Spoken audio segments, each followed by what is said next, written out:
നമസ്കാരം. ലോകമെങ്ങുമുള്ള അയ്യപ്പ ഭക്തരുടെ ഉള്ളുലച്ച സംഭവമാണ് ശബരിമല സ്വർണ്ണക്കൊള്ള കേസ്.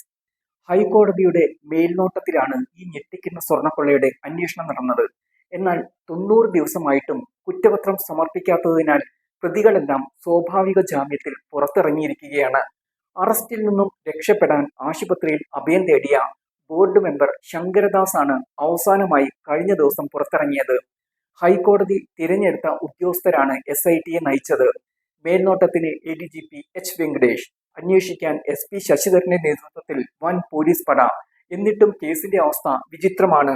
അന്വേഷണം തന്നെ നിലച്ച അവസ്ഥയിലാണ് കേസ് ഇപ്പോഴുള്ളത്. ഇതേവരെ തൊണ്ടി മുതൽ കണ്ടെടുക്കാൻ പോലും അന്വേഷണ സംഘത്തിന് കഴിഞ്ഞിട്ടില്ല. സ്വർണ്ണപ്പാളികളുടെ രാസപരിശോധനാ ഫലം BARCയിൽ നിന്നും ലഭിക്കാത്തത് ഉൾപ്പെടെയുള്ള കാര്യങ്ങളാൽ കുറ്റപത്രം അനിശ്ചിതമായി വൈകുകയുമാണ്. എന്താവും കേസിന്റെ ഗതി എന്ന് പോലും പറയാൻ കഴിയാത്ത അവസ്ഥയാണ് നിലവിലുള്ളത്. കുറ്റവാളികൾ എല്ലാവരും രക്ഷപ്പെടുമോ എന്ന ആശങ്ക ഇപ്പോൾ ശക്തിപ്പെടുകയാണ്. ശബരിമല പോലുള്ള സ്വർണ്ണക്കൊള്ള കേസിനാണ് ഈ അവസ്ഥ വന്നത് എന്നതാണ് ശ്രദ്ധേയമായ കാര്യം. ശബരിമല തന്ത്രി വരെ ജയിലിലായ കേസുകൂടിയാണിത്.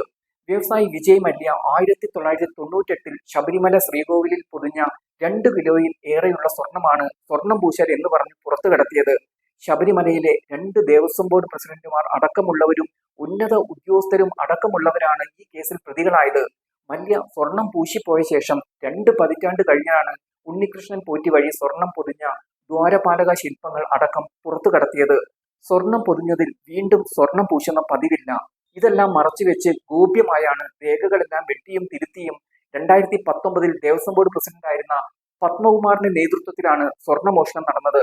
സ്വർണം പൊതിഞ്ഞ ദ്വാരപാലക ശില്പങ്ങളിൽ വീണ്ടും സ്വർണം പൂശി കൊണ്ടുവന്നപ്പോൾ 4.5 കിലോയിലേറെ കുറഞ്ഞത് പരിശോധിച്ചപ്പോൾ മനസ്സിലായ ഹൈക്കോടതിയാണ് വിജിലൻസ് അന്വേഷണത്തിന് ഉത്തരവിട്ടത്.